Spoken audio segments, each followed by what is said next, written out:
l'idée de cette session, c'est de vous présenter les travaux de deux groupes qui ont été missionnés par le Comité stratégique des données de santé, donc le groupe de travail dans la continuité du groupe de travail financement qui avait une réflexion sur le financement dans le cadre de la mise à disposition des données hospitalières à l'échelle nationale. Dans ce groupe de travail, dans cette continuité, dans l'idée de simplifier et d'accélérer la contractualisation, euh, on a mis en place deux nouveaux groupes de travail, un qui était dédié à l'élaboration de contrats types de mise à disposition des données et un qui concernait les grilles de redevance. Donc, c'est des travaux qui ont été faits collégialement avec la contribution de nombreux établissements de l'écosystème. Donc, merci à eux pour leur contribution. N'hésitez pas à poser vos questions au long de cette session dans l'outil de questions-réponses qui est dédié. Je m'excuse pour ce petit contretemps. Je passe la parole à Claire qui va vous parler du groupe de travail contrat-type.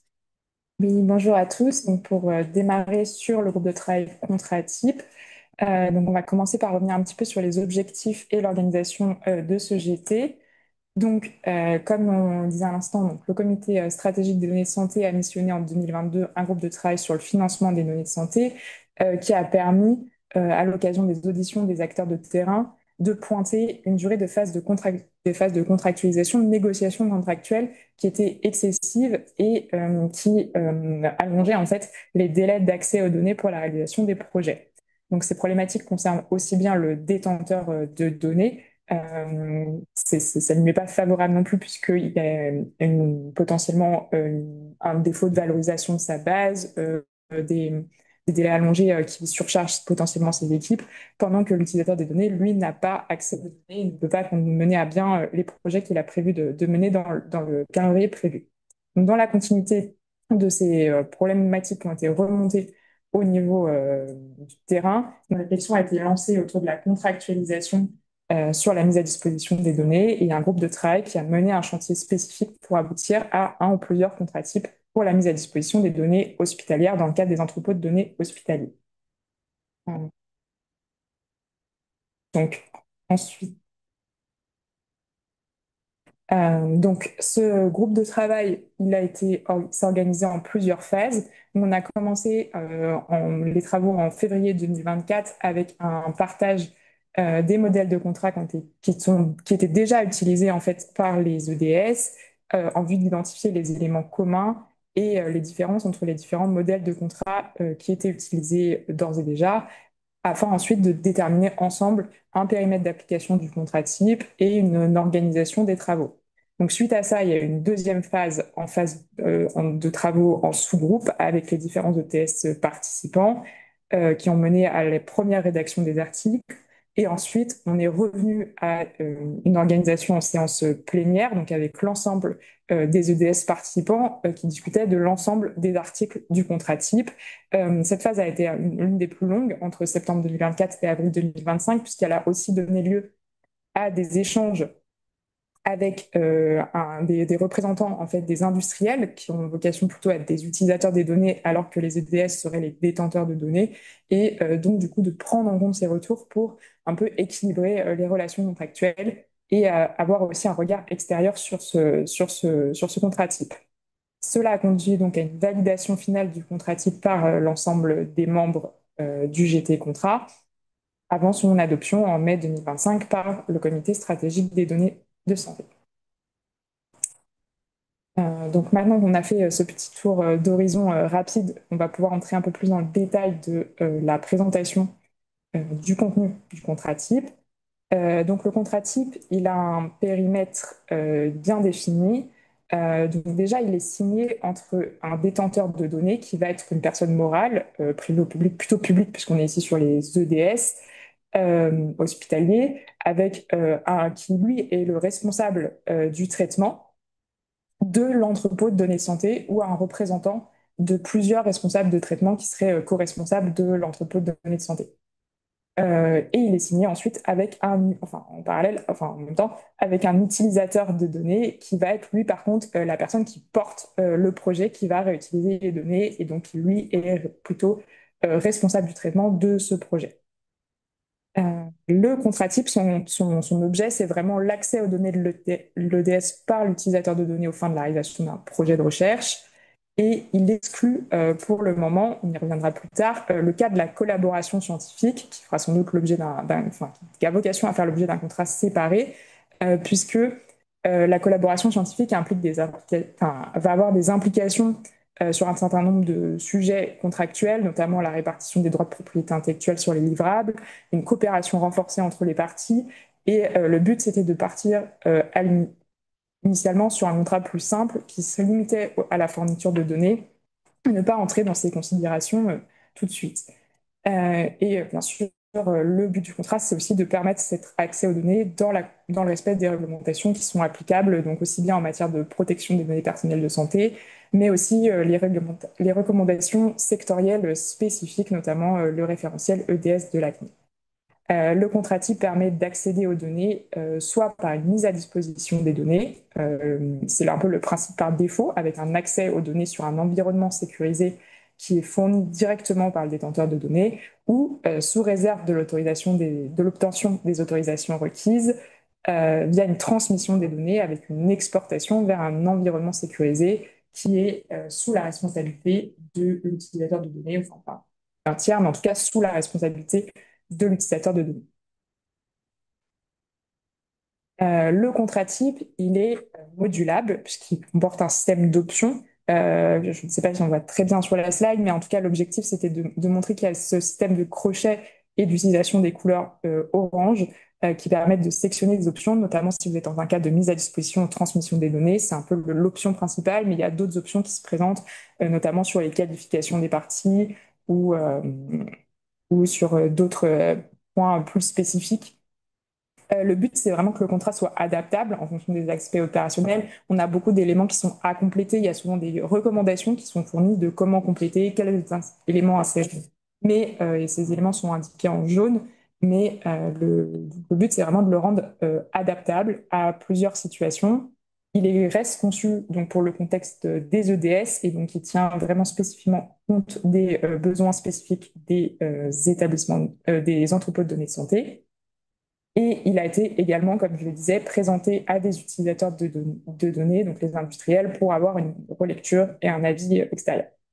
Nous précisons que l'utilisation du contrat type est basée sur le volontariat et c'est aux parties en fait d'évaluer concrètement si leur relation relève du périmètre couvert par le contrat type, d'avoir recours au contrat type en fonction de son adéquation à la situation et de l'adapter ensuite à leurs besoins. Le contenu du contrat type, donc à noter que les terminologies qui ont été retenues sont inspirées des réglementations applicables ou à venir, notamment le règlement sur l'espace européen des données de santé, avec l'utilisation des termes détecteur de données, utilisateur de données, environnement de traitement sécurisé et mise à disposition et transmission. Le terme de transmission a été retenu pour éviter un risque de confusion avec les transferts. Donc la transmission, c'est bien l'exportation des données en dehors de l'entrepôt de données de santé pour un projet de recherche, et c'est à différencier un peu du cas de transfert qu'on associe souvent au transfert en dehors de l'Union européenne. Le contrat type a vocation à couvrir un certain nombre d'enjeux clés, donc avec les modalités sécurisées de mise à disposition de transmission des données et l'encadrement de la réutilisation des données. Il se décompose en de nombreux articles, dont on peut citer un petit peu les principaux ici, donc les obligations générales des parties, les engagements spécifiques en matière de protection des données personnelles de santé, avec notamment la question de la qualification des parties, l'encadrement spécifique du recours à la sous-traitance et les transferts, d'interactions particulières qui sont liées aux données de santé. On va avoir également des articles relatifs à la propriété intellectuelle, notamment la propriété des résultats. Donc, on est ici sur un régime assez simple, puisque ça va être l'utilisateur de données qui est considéré comme le propriétaire des résultats qu'il génère dans le cadre de son projet de recherche.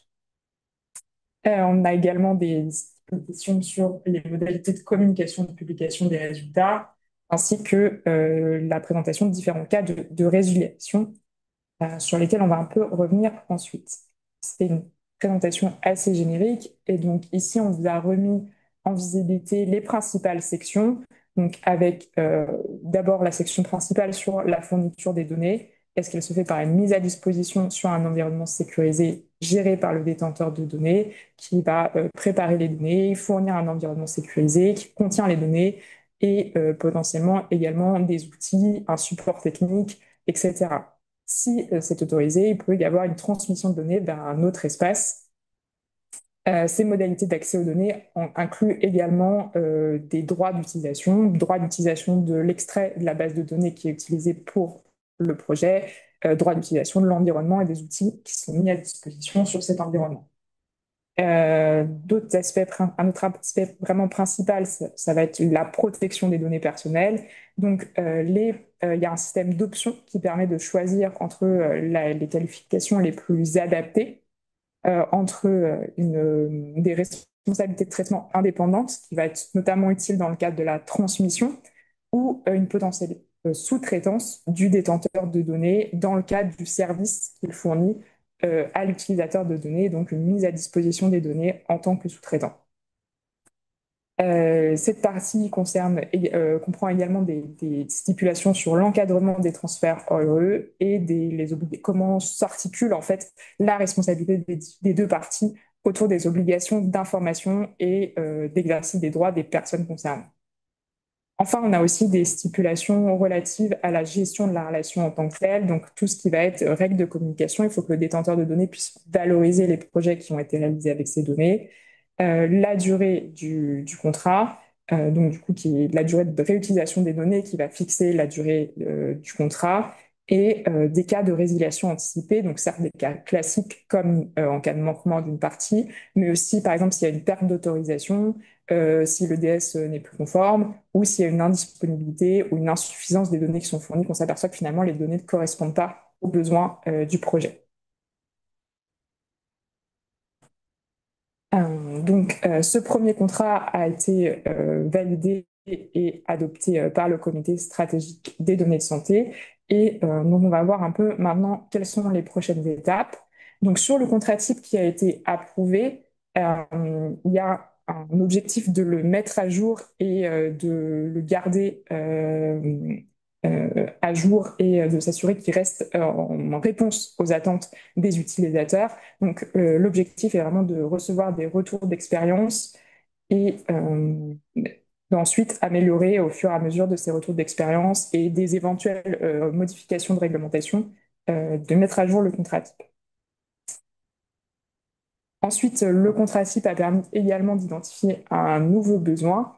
Donc, comme on le disait au début, le cadre de cadrer la collaboration scientifique entre le détenteur de données et l'utilisateur de données. Donc, actuellement, il y a ce besoin qui a été identifié au cours des discussions sur ce contrat type.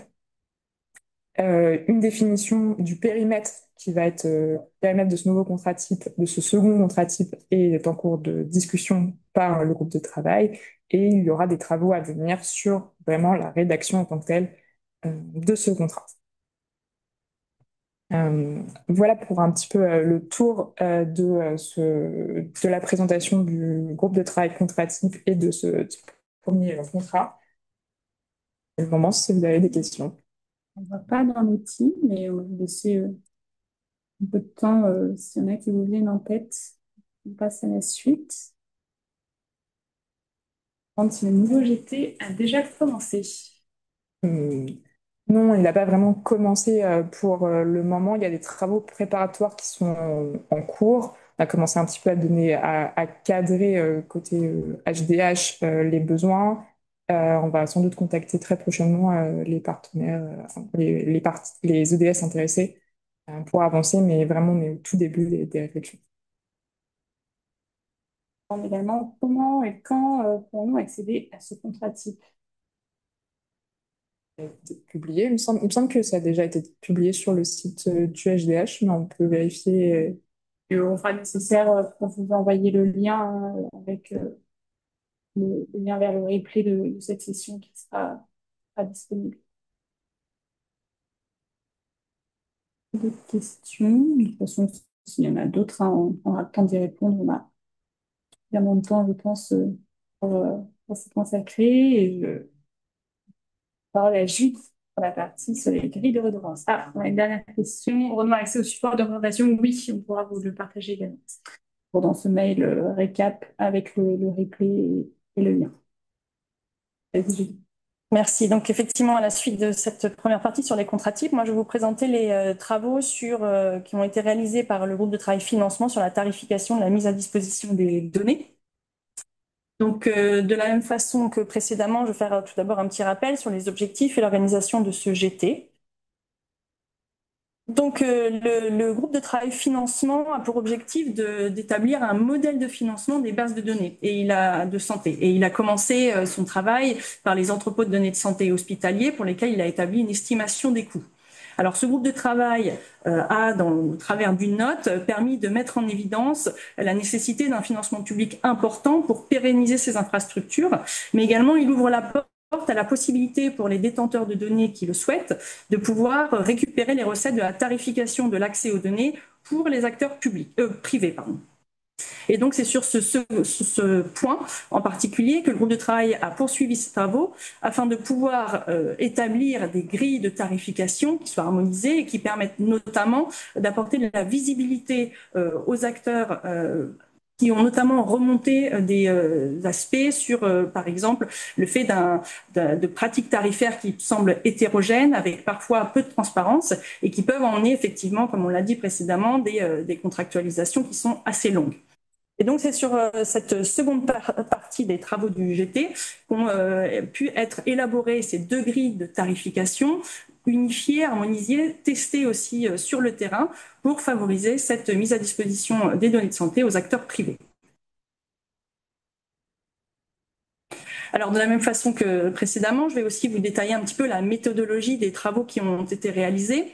Donc, dans une première phase, il y a eu une audition qui a été faite des dépositeurs de données et des utilisateurs. Ce sont notamment 11 auditions qui ont été faites avec des acteurs français et également un acteur européen et qui a permis de mettre en place un cadrage du modèle de tarification commun. Ensuite, il y a une phase de test pour évaluer des outils existants. Effectivement, il y a une phase d'identification d'outils de redevance qui étaient préexistants au sein de deux établissements, donc notamment la PHP et le GCS Hugo. Et ces grilles ont alors pu être testées sur des cas d'usage concrets par 5 établissements qui sont donc des établissements membres du groupe et volontaires pour ces tests. À la suite de ces premiers tests, il y a eu un bilan qui a été fait, ce qui a permis une harmonisation des grilles sur différents aspects, notamment sur les profils à mobiliser, sur les tarifs journaliers moyens qui sont associés à ces profils et également sur les tâches nécessaires à réaliser pour la mise à disposition et également pour l'accompagnement des porteurs de projets. Nous sommes ensuite rentrés dans une phase pilote de 6 mois qui a permis donc que ces grilles harmonisées soient testées en conditions réelles, cette fois-ci par 7 établissements, là encore volontaires, membres du groupe de travail. Et ce sont ces travaux qui ont permis donc d'arriver à des grilles qui soient consolidées et également à la définition des principes clés pour ces grilles. Donc finalement, c'est l'ensemble de ces livrables qui ont été approuvés par le comité stratégique de données de santé le 13 février dernier et qui sont effectivement disponibles aujourd'hui à l'ensemble de l'écosystème sur le site du HDH. Donc maintenant que je vous ai présenté un petit peu la méthodologie de travail et puis les différentes phases qui ont eu lieu pour aboutir à ces grilles, je vais vous présenter à proprement parler ces grilles et peut-être pour commencer par les principes clés. Donc effectivement, les grilles qui sont aujourd'hui disponibles, issues des travaux du comité stratégique, sont des grilles qui ne sont pas opposables. Néanmoins, elles respectent certains principes et une note fixe ces principes qui sont à respecter par toute grille qui se substituerait à ces grilles.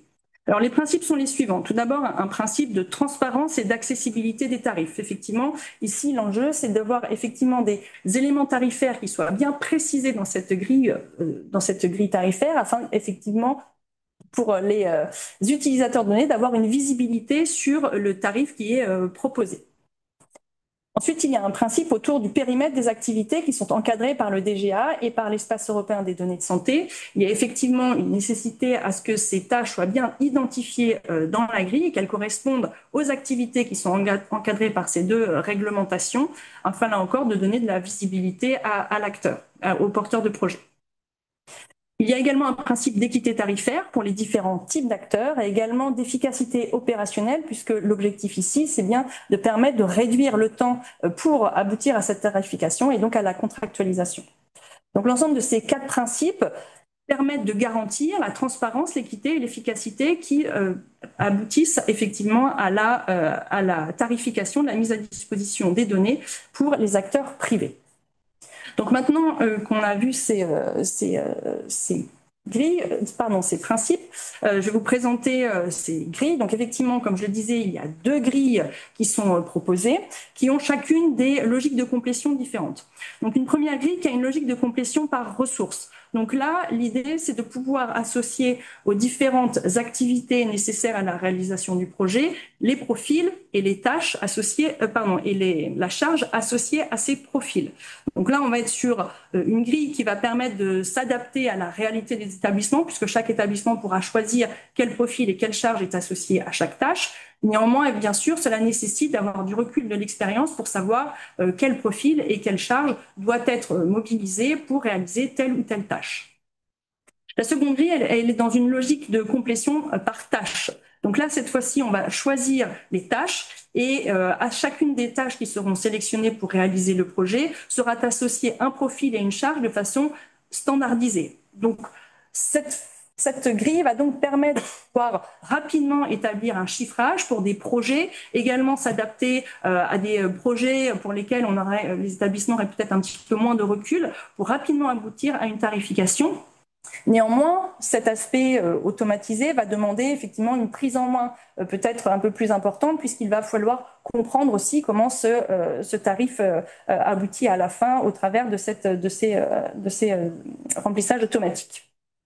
Donc ça, ce sont les 2 grilles qui ont été testées dans le cadre de la phase pilote et qui ont permis de conclure qu'il y a une répartition équivalente qui a été faite dans l'appropriation de ces grilles. Donc les 2 grilles apparaissent comme extrêmement intéressantes, soit parce qu'elles sont dans une logique de complétion qui va permettre de s'adapter au processus interne aux établissements. Les établissements vont aussi pouvoir prendre l'une ou l'autre grille selon leur expérience, mais également selon la complexité du projet, où l'une des 2 grilles peut être plus pertinente dans un cas que dans un autre. Dans tous les cas, en conclusion, ce qu'on constate, c'est qu'il y a cette différence d'approche permet effectivement de répondre aux besoins des établissements et donc ce qui les rend complémentaires.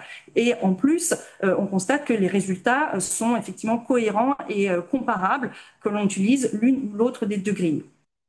Néanmoins, il est noté que, comme on l'a spécifié, il y a une évolution du cadre réglementaire, notamment avec l'arrivée de l'espace européen des données de santé. Et donc, il est probablement à prévoir que ces grilles connaissent des évolutions par rapport à ces cadres qui arrivent. Également à noter la nécessité d'accompagner les établissements dans l'appropriation de ces grilles et notamment il y a des guides de remplissage qui sont rendus également disponibles avec les grilles qui vont permettre à l'utilisateur de pouvoir s'approprier et de comprendre le fonctionnement de ces grilles. Alors pour être un petit peu plus concret sur ces grilles, je vais vous faire peut-être je peux passer où je reviendrai sur la slide d'après. Voilà, je vais vous faire une démonstration un peu rapide de ces 2 grilles pour que vous puissiez comprendre un petit peu comment elles fonctionnent. Donc on va changer d'écran. Hop. Ok, donc effectivement, alors la première grille, c'est effectivement la grille de complétion par tâche, pardon. Donc pour cette grille, donc déjà ces grilles, elles se présentent sous forme d'un document tableur avec différents onglets et le premier onglet qui est donc la partie introduction qui présente ces grilles et également les différents onglets qui suivent. On a notamment l'onglet besoin et l'onglet étape du projet qui sont les 2 onglets dans lesquels l'utilisateur de la grille va pouvoir aller compléter les cases jaunes pour remplir et donner les spécificités du projet. Alors ce premier onglet besoin, c'est la partie dans laquelle on va pouvoir caractériser l'étude et les besoins. Donc il y a différentes sections. Une première section sur les informations générales, on va pouvoir rentrer le nom du projet, la date, les types de partenaires, la durée du projet, etc. Ensuite, on a une partie sur les objectifs du projet. Donc, quelle est la typologie de l'étude, le nom de la pathologie, les modalités d'information patient, par exemple. Donc là, vous voyez que l'utilisateur va pouvoir, par exemple, pour les modalités d'information patient, choisir s'il s'agit d'une information individuelle ou collective. Et selon son choix, il y a un score qui va se mettre à jour. Donc là, sur une information collective, on va être sur un score de 1. Sur une information individuelle, on va être sur un score de 5. Donc, ce choix-là va impacter à la fin la tarification. Ensuite, on a la partie 3 sur les centres de données, coordination. Donc, quel est le nom du centre coordinateur, les centres de données qui sont mobilisés, est-ce qu'il y a des sources externes, Ensuite, on est sur la partie 4 sur les données mobilisées. Une première partie sur la caractérisation des flux.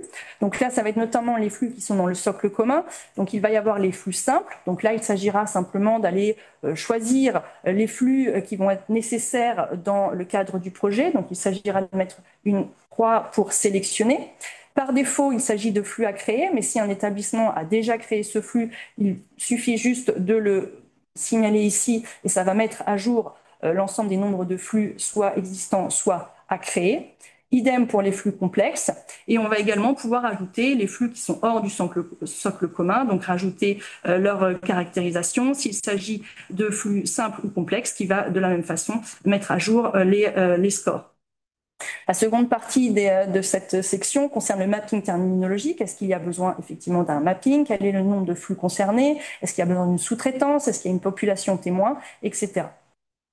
La cinquième partie concerne le développement d'algorithmes. Donc, de la même façon, est-ce qu'il y a des algorithmes d'extraction à prévoir? Est-ce qu'il y a un chaînage avec une base externe, des algorithmes d'exploitation, des outils de suivi de pilotage? Donc, tout ça, dans les cases jaunes, l'utilisateur va pouvoir faire ses choix et définir ainsi comment le projet va être réalisé et à quoi il doit répondre. Sur la partie 6 de la mise à disposition, là, on va rentrer sur les caractéristiques de la plateforme. Donc là, on va pouvoir notamment rentrer les coûts liés à l'espace de vie de la plateforme, le coût annuel de la plateforme, etc. Les besoins de la plateforme, l'espace dur également pour l'archivage, le nombre d'accès demandé par le porteur et à facturer. Pour la mise à disposition d'outils, on va pouvoir également spécifier quels sont les outils qui sont nécessaires, avec est-ce qu'il y a besoin de les adapter, quel est leur coût annuel, ou alors les outils à développer. De la même façon, on va pouvoir spécifier s'il s'agit d'outils simples ou complexes, avec un score qui va se mettre à jour. Et finalement, la dernière partie sur la valorisation, spécifier le nombre de publications et le nombre de congrès. Donc, dans ce premier onglet besoin, on a donc caractérisé cette étude avec ses spécificités. Ensuite, il va falloir décrire les étapes du projet qui vont être à mener pour la réalisation de cette étude.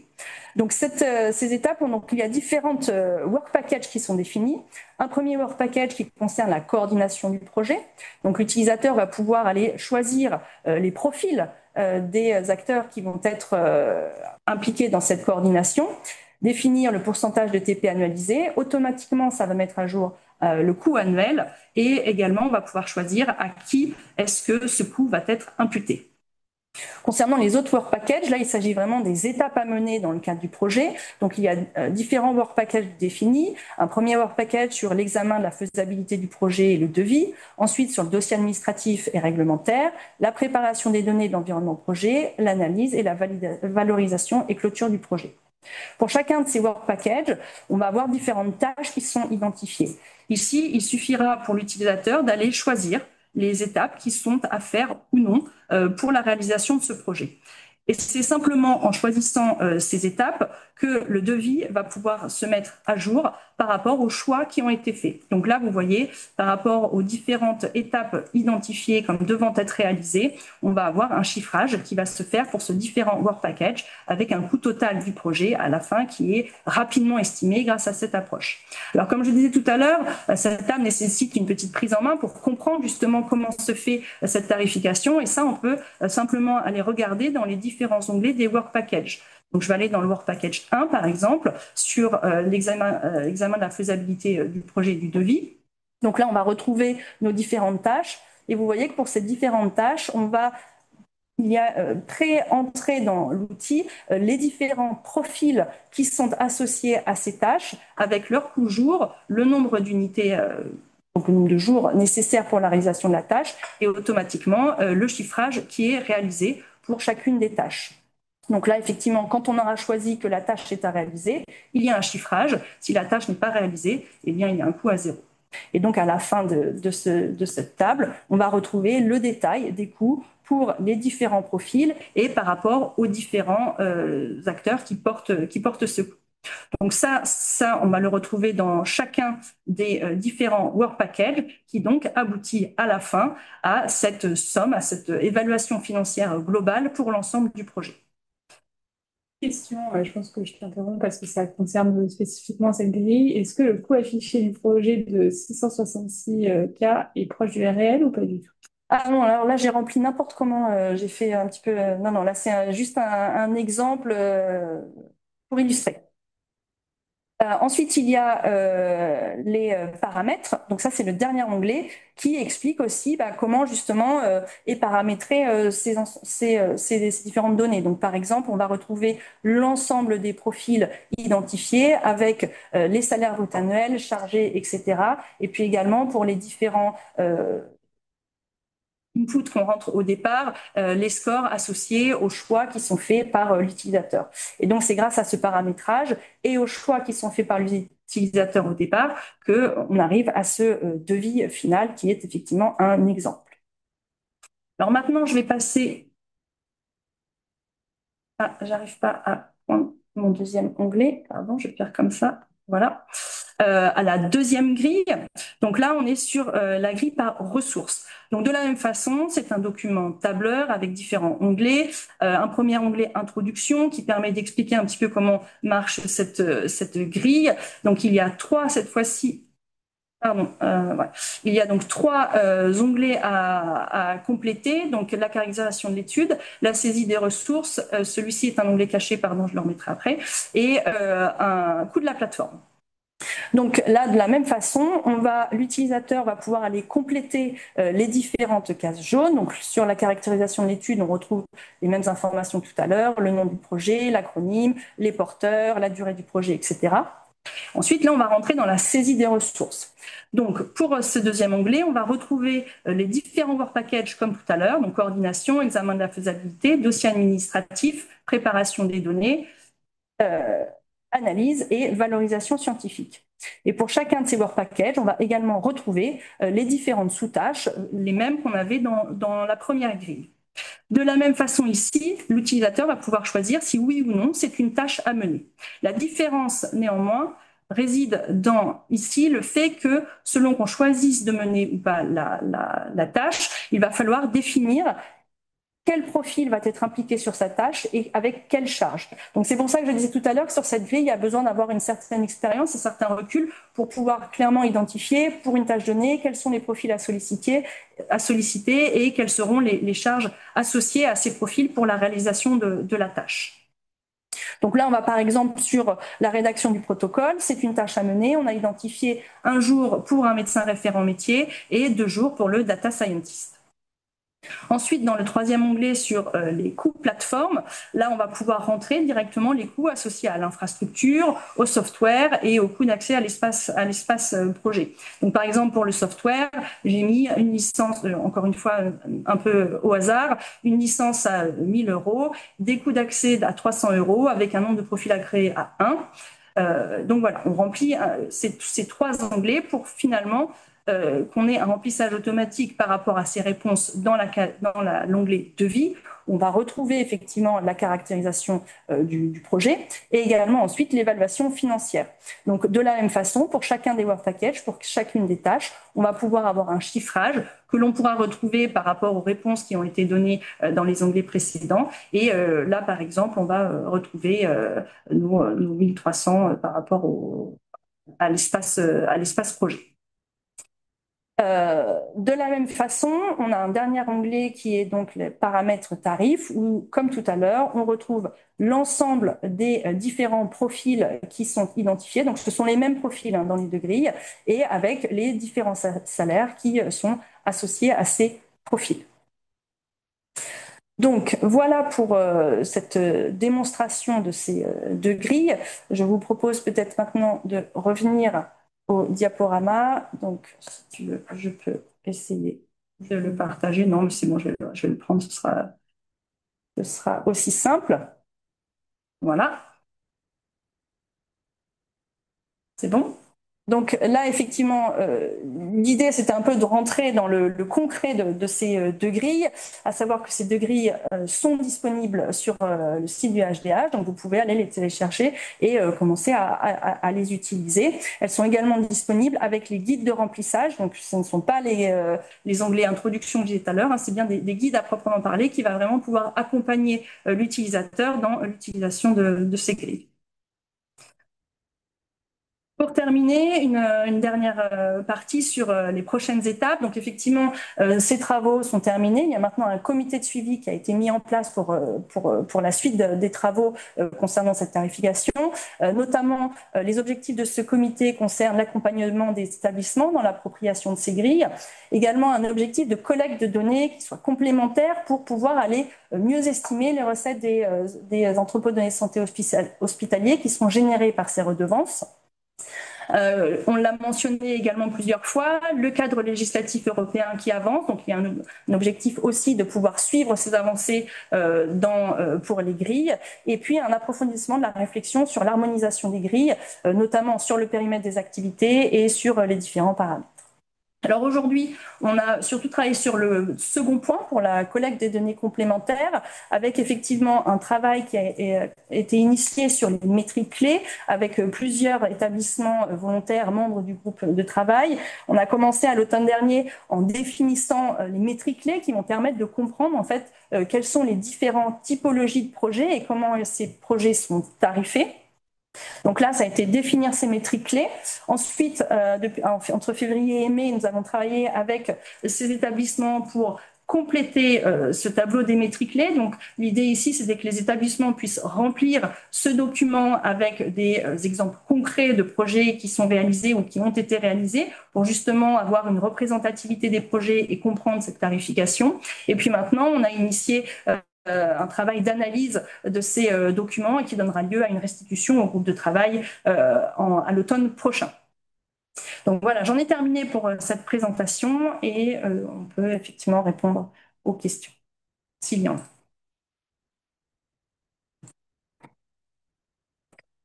Allez, on vous laisse quelques minutes, hein. Il y aurait prévu pas mal de temps, donc on a le temps de répondre à toutes les questions que vous aurez sur ces sujets.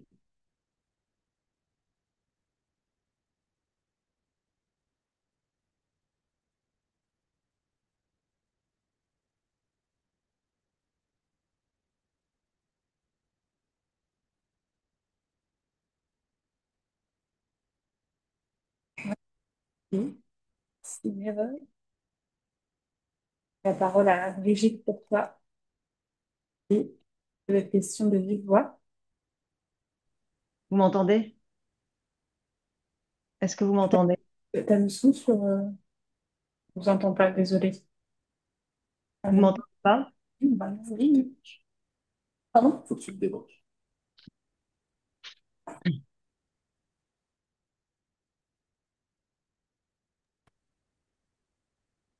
Vous m'entendez ou pas? Oui, c'est bon.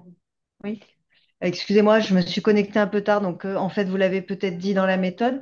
Sur les grilles, les deux grilles que vous avez présentées, j'avais en tête effectivement qu'elles avaient donc été testées par un certain nombre d'établissements. Et donc, vous avez déjà eu le retour de ces établissements ou c'est justement ça enfin, ces retours qui seront plus spécifiquement exploités et discutés à l'automne? Et encore une Non, fois, non, on a effectivement eu les retours qui ont donné lieu justement à la consolidation des grilles et qui ont été approuvés en février dernier. Donc ces retours, on les a eus, c'était une phase pilote de 6 mois. Effectivement, par contre, ce qui est possible, c'est que dans le cas du comité de suivi, comme pour le contrat type, il y ait des suites d'autres retours qui soient faits et qui pourraient amener aussi à une évaluation des grilles. Mais les retours de la phase pilote ont bien été pris en compte et ont donné lieu à la consolidation des grilles qui sont aujourd'hui partagées. d'accord. Et autre point, et encore une fois, je m'excuse si vous l'avez évoqué, mais comme il n'y avait pas de questions, je me suis dit que tant pis, j'en profitais. Bien Si vous sûr. si vous l'avez évoqué dans votre présentation initiale, mais effectivement, j'ai vu qu'il y avait un groupe, alors je ne sais plus si c'est le même ou pas, mais sur le sujet des redevances dans le cadre de la réglementation, enfin de la mise en œuvre, de la déclinaison de la réglementation européenne. Du coup, comment ces deux sujets vont s'articuler? Est-ce que voilà, est-ce que ces grilles, elles sont d'ores et déjà compatibles alors que j'avais plus ou moins compris qu'on initiait un travail pour savoir qu'est-ce qui allait pouvoir relever de la redevance euh, de manière à être en conformité avec la réglementation européenne. Je ne sais pas si je suis Tout claire à dans... fait. Alors effectivement, il y a un groupe de travail qui est un autre groupe de travail qui n'est pas un groupe de travail du COSTRAT, qui est un groupe de travail lié au projet TEDAS et qui est effectivement dans le Work Package 4.1 lié à la question de la redevance. Donc aujourd'hui, il y a tout un travail qui a été fait sur les redevances, les coûts éligibles pour la redevance dans le cadre de l'espace européen des données de santé. Il y a une convergence au sein de ce groupe de travail et les recommandations vont être soumises à la commission à la fin du mois, puis en consultation publique à l'automne. Donc le 30 septembre, d'ailleurs, n'hésitez pas à aller participer à cette consultation, j'en profite. Donc nous avons effectivement travaillé à ces travaux et l'enjeu a effectivement été dans ces grilles, enfin, on reste dans le règlement tel qu'il est aujourd'hui et l'idée, ce sera effectivement de faire évoluer ces grilles aussi par rapport à ce qui ressortira de ces recommandations, enfin plutôt de cette réglementation qui s'appuiera sur les recommandations du GT en cours. Mais effectivement, c'était, je le précisais en début, sur le fait que ça fait aussi partie des objectifs du comité de suivi de nous assurer que ces grilles restent bien dans le cadre réglementaire et donc elles seront peut-être amenées à évoluer pour rester dans ce cadre réglementaire. Oui, parce que l'application de tout ça, c'est à quelle échéance? C'est plus pour savoir. Et dernier, enfin voilà, quelle échéance du coup les grilles devront être ensuite conformes. Et juste, vous pouvez nous rappeler de qui est constitué le groupe TEDAS? Alors, le consortium TEDA, c'est assez énorme, participe l'ensemble des États membres sur le work package enfin sur ouais, le work package des redevances. Il est leadé par le HDH, en l'occurrence moi-même, et avec plusieurs groupes issus de la Pologne, de la République tchèque, de la Finlande, de la Norvège. J'en oublie forcément, évidemment, et c'est l'idée par la DNS pour la France et par les Danois également.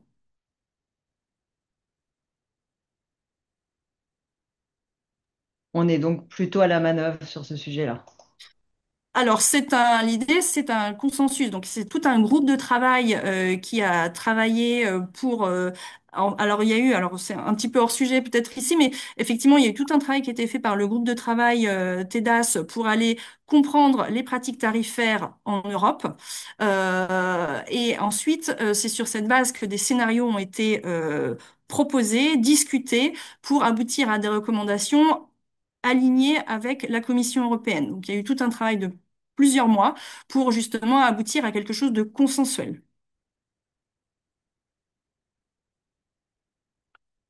Encore une fois, ces travaux aboutissent à des recommandations qui seront pris en compte ou pas par la Commission européenne. Mais avant cela, il y a toute cette phase de consultation publique qui est vraiment l'occasion pour les acteurs de pouvoir faire leur retour par rapport à ces recommandations. La consultation publique, comme je le disais, s'ouvre le 30 septembre, se termine le 30 novembre. Et ensuite, il y aura toute une reprise des recommandations par rapport à ces retours de la consultation publique pour un document final de recommandation en février. Et ensuite, c'est la Commission européenne qui pourra s'appuyer sur ces recommandations pour les actes d'implémentation. Merci. Et sauf s'il y a d'autres questions, je laisse la main. Mais du coup, j'avais aussi notion que, effectivement, et d'ailleurs dans le règlement, enfin dans l'espace européen des données de santé, visiblement, il y a bien cette possibilité, même si elle est encadrée, qu'il puisse y avoir une modulation des tarifs par type d'acteur, en particulier des très petites entreprises, etc. Donc ma question, elle est un, est-ce que cette orientation, elle a l'air d'être prise dans le cadre du consortium TEDAS? Et deux, est-ce que dans les grilles que vous nous présentez, il y a, et encore une fois, ça vous l'avez peut-être indiqué, la possibilité de moduler un peu le tarif en fonction des profils d'acteurs académiques, start-up, industriels, etc., etc. Alors sur votre première question, est-ce que le groupe TEDAS s'oriente dans cette direction? Eh bien en fait cette question n'est pas adressée dans le groupe TEDAS puisque le règlement stipule que c'est une marge de manœuvre nationale, donc ce sera au niveau national que cela pourra être discuté. Néanmoins dans les travaux qui sont actuellement en cours au niveau de la DNS qui a organisé notamment des ateliers pendant cette expo, c'est effectivement des choses qui devront être définies au niveau national. Sur la seconde question, pardon, qui était dans les grilles. Alors c'était effectivement l'intention était effectivement de prendre en compte cette modulation. Néanmoins, il y a eu beaucoup de difficultés à le faire et du coup, on laisse la possibilité aux établissements de moduler par rapport à leur propre choix. Donc les grilles ne prennent pas en compte la modulation, ce qui n'empêche pas de la faire. D'accord. Merci beaucoup pour toutes ces précisions. Avec plaisir. Alors, la question, c'est arrivé. Les questions très bien. Est-ce que ça a été déjà attesté sur des projets réels? Bah, c'était l'objectif de la phase réelle, effectivement, de la phase pilote, pardon, que ce soit vraiment du test terrain. Ok. Et par ailleurs, aujourd'hui, on a déjà des retours d'entrepôts qui nous disent les utiliser dans le cadre de leur projet, effectivement. L'objectif à terme de l'EHDH est-il d'aboutir à une tarification uniforme par tâche pour tous les EDS? Alors, je ne sais pas si le HDH a Je pense pas qu'on ait objectif. ça. Non. Je vais répondre. Je sais pas si Vas-y. ouais. Non, mais Ouais. c'était déconnecté de. On n'entend pas bien les questions, Pardon. désolé. Du coup, je me rapproche. Alors, il n'y aura pas de tarification uniforme parce qu'on sait aussi qu'il y a des choses qui sont différentes et qu'aujourd'hui, on est sur une logique de prise en charge des coûts. Donc, s'il y a des coûts, je remonte un peu ma tête. S'il y a des coûts qui sont un peu différents, évidemment, je sais pas, à Paris, à Bordeaux ou à Montpellier, l'idée, c'est bien de pouvoir répercuter ces coûts dans ce qui sera la redevance et ce qui sera payé par l'utilisateur de données. Donc, on sait que ça, on n'aura pas une uniformisation. Par contre, ce qu'on cherche plus, enfin, ce qu'on vise, et comme un peu dans tous les groupes de travail, comme celui sur le contrat type, c'est d'essayer d'avoir des logiques qui soient les mêmes. Donc après que derrière, que les grilles et des choses qui soient paramétrées au niveau local, on l'entend. C'était notamment un des retours, je pense, assez général qu'on a eu, qui était que le niveau de salaire n'était pas exactement le même, ou que voilà, et que du coup, il y a bien des onglets paramètres. Alors, je pense que Julie l'a bien montré, mais il y a des onglets paramètres qui peuvent être changés au niveau local. Et voilà, si ensuite votre niveau de salaire n'est pas exactement le même d'un établissement à l'autre, ça, c'est des choses qui peuvent complètement être paramétrées et qui sont c'est vraiment dans la marge de manœuvre des utilisateurs de la grille. Par contre, que la logique soit la même pour tous, ça, je pense que c'est vraiment un des objectifs de ce groupe de travail.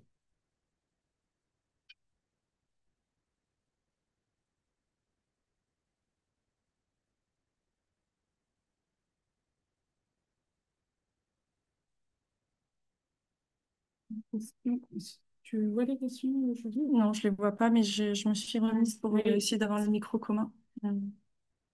Je crois pas qu'on entende bien, mais c'est de répéter peut-être le contexte. Mais en gros, quels impacts pour les établissements membres d'un groupe mais pas pilote d'EDS? Comment cela fonctionnera-t-il pour un EDS avec 5-6 établissements? Parce qu'on parle essentiellement de projets multicentriques. Alors là, j'imagine qu'en fait, c'est justement dans la grille, on va pouvoir établir qui. Alors peut-être je répète la question. Quel impact pour les établissements membres d'un groupe, mais pas pilote de DS? Comment cela fonctionnera? Ces établissements. Donc effectivement, là, on peut spécifier dans les grilles s'il s'agit d'un projet qui implique plusieurs établissements, auquel cas on peut le rentrer dans la grille. Après, comment les coûts se répercutent entre vous, selon le qui fait quoi, etc. Là, je pense que c'est votre organisation qui le définit.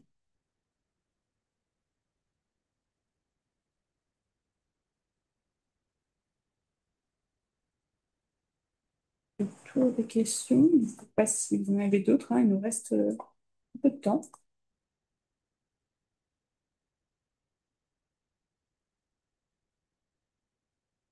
Il faut mettre dans le chat les liens vers les actualités tenant les livrables des deux groupes de travail.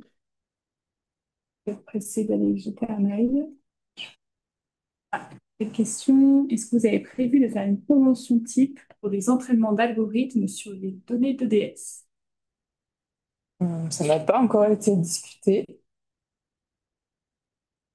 Je pense qu'il y a des... Enfin, de toute façon, le but du contrat, de ce groupe de travail, c'est aussi d'évoluer, de répondre en fonction des besoins qui ont été identifiés. Donc, il y a eu ce premier besoin sur la mise à disposition, la transmission des données. Donc, on va avoir les deux déclinaisons, fourniture simple, accès aux données et plus précisément le cas de la collaboration. Il y aura peut-être d'autres travaux qui vont suivre sur d'autres types de conventions. Pour l'instant, on n'a pas de plus de visibilité à ce stade. Ça va un peu dépendre de ce qui remonte aussi et des besoins.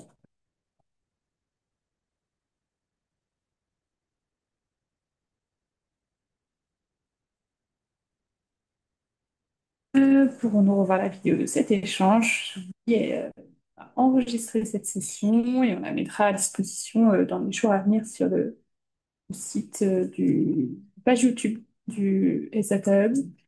Donc voilà, je vais parvenir un mail à toutes les personnes qui sont inscrites à ce webinaire avec ces informations et les liens vers des livrables, etc. Et du coup, des informations. On demande comment est-ce qu'on fait remonter nos besoins. Bah déjà là, on a noté effectivement qu'il y avait un besoin sur des cas d'usage un peu plus précis. Après, le contrat type a but à être enfin, le but c'est quand même d'avoir des contrats types très généraux. Donc, il n'y a pas de process particulier en fait. Là, on a. Ouais, c'est un peu... Normalement, tous les établissements, enfin les lauréats de la PED sont représentés normalement. Je pense que via le représentant membre du GT, ça peut être un facteur pour noter. Sinon, bah, envoyez-nous un mail indirectement pour le DS. Voilà, et on va en compte. Après, on ne peut pas vous garantir que ce sera traité dans l'immédiat. Ça dépend de l'avancée des travaux, comme l'a dit Claire, mais au moins ce sera noté. Et par ailleurs, je me permets de continuer. Alors, c'est vrai que le lien avec les lauréats de l'appel à projet EDES aujourd'hui, il est assez fort. On accompagne ensuite tous les projets. Dans le cadre de cet accompagnement, on organisera des comités de suivi avec chacun des lauréats et c'est un des objectifs de ces comités de suivi que vous puissiez, enfin, que les lauréats puissent remonter les problématiques terrain.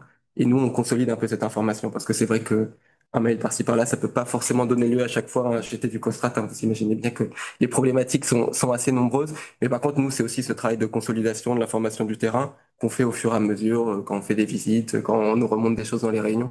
Donc, n'hésitez pas à nous remonter, évidemment, ce qui marche et ce qui marche moins bien ou ce sur quoi vous avez des problématiques. Et nous, c'est les informations qu'on peut aussi transmettre au comité stratégique en vue d'une préconisation des groupes de travail à venir.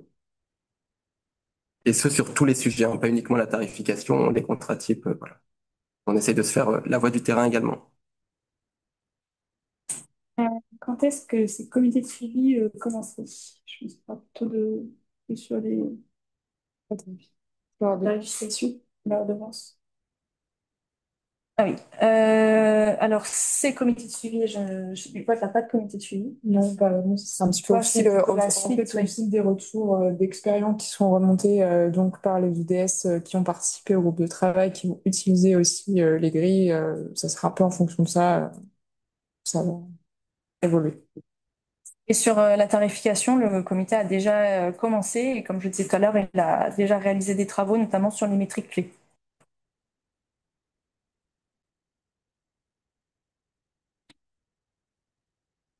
On va clôturer cette session. Merci à tous pour votre attention.